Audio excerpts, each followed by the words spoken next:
How's it going, guys? Welcome back to my channel. Today I want to talk to you about the 10 worst things about skateboarding. Now, skateboarding is mostly good things, but there's just a few things that suck, and the things that suck really fuck. Now the first thing, and I think the one that sucks the most, because I do it like every day, like the first time I did it was when I broke my foot and kind of like sprained it as well. I did a pop shove it off a 1 foot gap. I did one doing a tray flip, and I did one about 10 minutes ago doing a flat ground kick flip.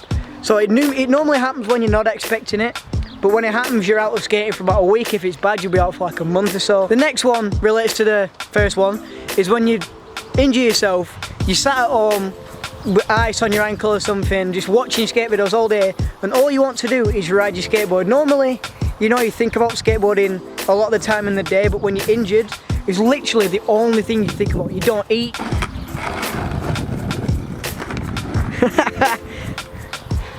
That was cool. And there you go.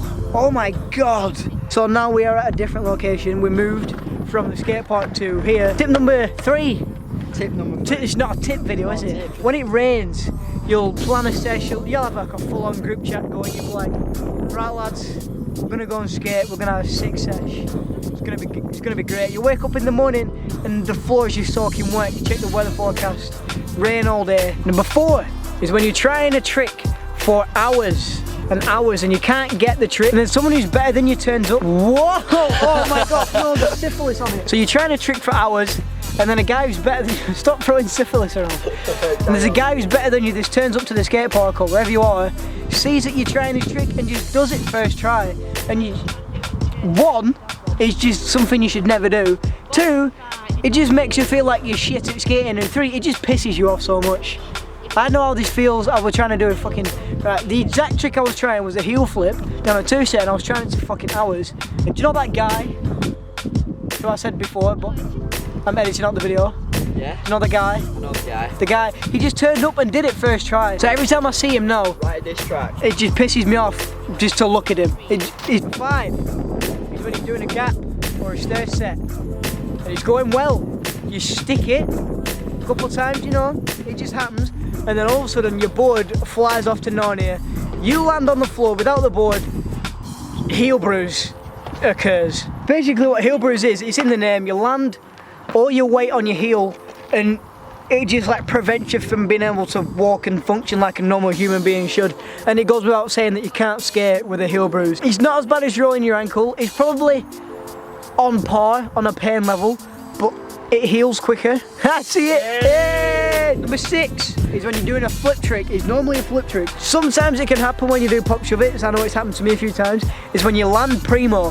When you land primo, your board is sideways, and you land on the board sideways, and it can either hurt your feet a lot, which it doesn't tend to hurt me a lot. I just looked over and Devin's just twizzling that thing around. The main thing that it hurts is your ankles. Devin, what? You need to demonstrate primo. So when you land like that, the woman who was raging on the phone is nowhere. Number 7 is snakes. A snake is someone, say you're on the top of a mini ramp and you're about to drop in. Some knobhead just comes up behind you, sets his board up and just goes straight into the ramp. Like it's like he hasn't seen that you're there, and it sort of like throws you off. You forget what trick you're doing, you don't land your trick. And you can't get angry at him because you know for a fact after you've raised it, he's gonna watch you fail the trick. Number 8, pebbles. We're in a perfect setting to demonstrate. Always catches you off guard. You'll be skating along, usually at some sort of speed. Worst case scenario, you're on top of a stair set or like rolling up to a gap. You roll over the pebble and it sort of like wedges under your wheel and you'll just fucking face plant. There's a YouTube video by Lamont Holt called The Pebble or something like that. You want to think about it like this. Yeah. There's no pebble to be seen. The only like thing that shows there was a pebble there is this line. That shows that you just died. You fall off, you look behind you, this is what you see. Yes. Number 9. Number 9. When you're playing a game of skate, I can relate to this. Like so much. When you're playing a game of skate and you set a trick that you know you can do and you fail the trick, this is what makes it worse. When the person you're playing with sets that exact trick and you don't do the trick. Normally for me this trick is a kick flip. I can do kick flips, but like in games of skate, when it matters the most, like if I'm on T or something, and this knobhead sets a kickflip, that's when I will fail the kickflip. And usually it ends up with me just doing kickflips for the rest of the day. It's true, I can back. Final one is when, it sort of relates to what I just said, is when you're angry, trying a trick, you get angry because you're not landing the trick. And when you get angry, it makes it harder for you to land the trick, and you just get so worked up. For me, it usually ends up with me snapping the board. I've had a board for like 5 days and I'll just snap the board. Devon? I can back that up, it happens. It happens often, I snap boards. That's not my board. Wherever my board is, it has a fat chip in it. I know what your board is. Simply just because I get angry and I'll slam it on the floor and it'll just chip. Anyway guys, this video was sort of aimed to people who are starting skating, or just people who skate, so it's kind of relatable.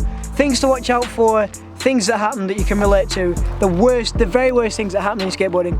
If you did enjoy this video and you can relate to it, please click the like button down below, show your support, leave a comment down below on things I kind of missed.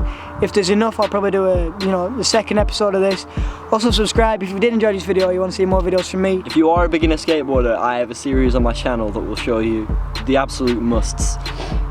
You gotta do them, honestly. You gotta check out my channel for that. Check them out. There's tutorials on how to, am I allowed to say? Yeah, you can say, yeah. Tutorials on how to Mongo push, which is probably the coolest thing going. The most essential. The best and most efficient way to carry skateboard is maul grabbing. That is in there. It's all in there. Check it out. Then there's nothing more we need to say, is there?